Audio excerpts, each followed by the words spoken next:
Hello, everyone. It is David Ault, and I'm so glad that you are joining me here for the gathering. I so appreciate the time, your time, that you are willing to share with me as we go on a little spiritual exploration.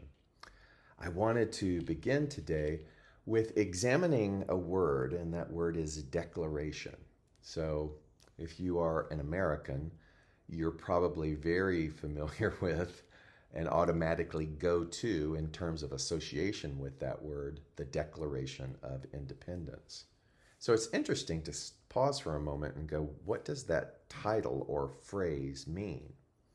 So to declare is not to ask. It's a sort of a demandment upon the the lawful nature of existence. So to declare something is to speak of it as knowing that it is true. So a declaration of independence is not a request. It's not asking for permission for independence. It's declaring that this independence is truth, and therefore by declaring it, you, I, are abiding by it. And so to declare or declaration is also very much used in what I would call the new thought or spiritual path with regards to prayer. So, same principle here, right? So, in prayer, many of us, myself included, were taught that prayer is an asking permission of, a seeking something outside of us, so that deity or God that we are asking. But to declare the prayer is to announce the truth of our being, or to announce the truth of a situation. Thereby, once we speak it, once we declare it, we make it so. If you look at Old Testament in the beginning of Genesis, there is the first example of declaration, and that is, let there be light. There isn't a request for light. There is a declaration of, let there be light. In other words, let that which is the existence of light, the expression of light, be now known, be now seen, be now operative in all things collectively. And so declaration is a really powerful thing when we make it granular and we apply it to ourselves. What are we declaring on a regular basis? What are we announcing as truth on a regular basis? And is that declaration actually in harmony or alignment with what I would call the macrocosmic truth? So, that is a form of mindfulness, because we are going around every single day declaring things as so. When in point of fact, is that a misuse of declaration, or what we are declaring just a sort of an assumption or a regurgitation of opinion, of, shall we say, illusion? And this is where we all sort of get sidetracked in terms of the way in which we're navigating being human. And let's face it, it's very easy to get sidetracked in this world of duality. So let's go back a little bit. So declare, what am I declaring? Am I declaring consciously, or am I declaring by default? Or am I declaring what the masses are saying? Am I just yet another mouthpiece of public opinion? And so when we stop and we look at declaring truth, let's try and define what that truth actually is without getting overcomplicated. So I paused this morning to try to go back in my own mental space to see what that would be. And what I keep coming up with is that I am an instrument of the divine. I'm an instrument of the divine. I am, as Rumi said, the poet Rumi would say, I am the ocean in a drop. I'm not a drop in the ocean. I'm not insignificant. I hold the significance of truth, of the divine, in this instrument. And so, to the degree that I am mindful of my declarations as this instrument, is the degree in which I see those manifestations. Those is the degree in which I experience those manifestations. And it works kind of on both sides, right? So if I am declaring some type of form of a false truth, a limitation, then I see and experience that false truth, that half truth, that dualistic truth, that small r truth. But if I am mindful and I go, I have to start at the beginning, at the genesis of what is the truth that I'm really declaring from, then you could say that's a capital T truth. And that is, I am an instrument of the divine being the unlimited nature of creation, creator itself. I am the ocean in a drop. And the delight is in knowing this, that then I'm pretty unlimited with regards to how much I choose to express as the ocean individualized, how much I express as the divine individualized. And this is the barometer or the checkpoint that you and I continually are offered in order to reset on a daily basis. So your power to co-create with the truth, capital T truth, your power to co-create with capital T truth, the truth of that which is intelligence or creation, is what we call the law, the universal law. And when I attempt to or am mindful of the need for a course correction of what is untrue in my life, that is most beneficial when I do it without judgment, when I do it without any kind of self-condemnation, but I actually course correct out of delight. Like, oh my God, isn't it amazing that I am in a realization that I have the ability to course correct? Isn't that something? So my gratitude is in being aware that somehow on the journeying of my soul, in all of these instruments, these human instruments, that I have come to a place where I am recalling or I am remembering the power of declaration in, as, and through me. And so rather than incarnating into an expression that is continuously asleep or separate in an untruth and living that untruth under the guise of a personal truth, that I have awakened from that sleep and I realize my choice point is that I can declare alongside the masses, or I can declare with that which is the ultimate expression, the reawakening of this incredible spiritual magnificence by means of me.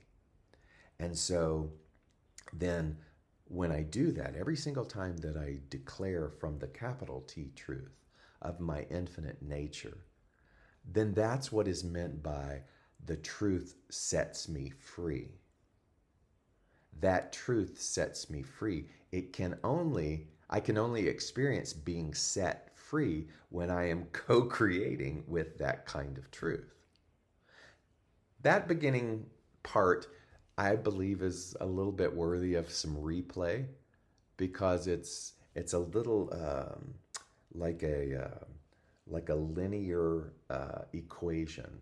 When you do this, deductive reasoning, so to speak, that what is declaration, what is truth. When I combined these two things, then this is the result.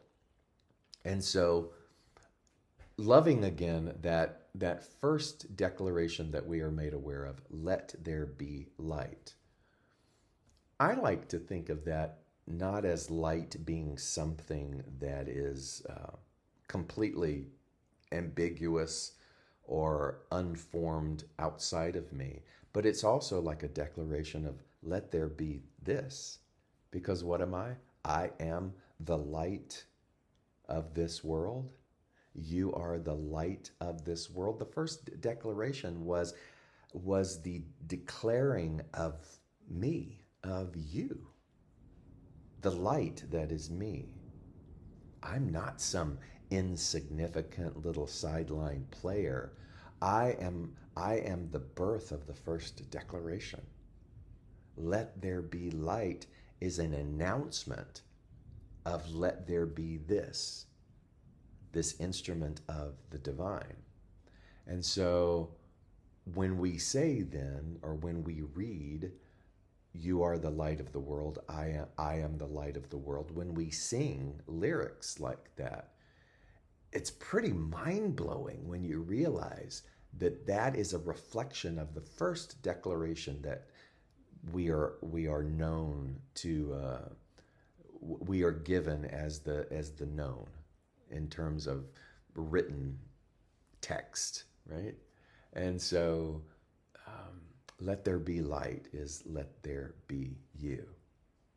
And so when we correct what is untrue, this is a little bit where we all can help one another or guide one another. So what does it mean to correct what is untrue?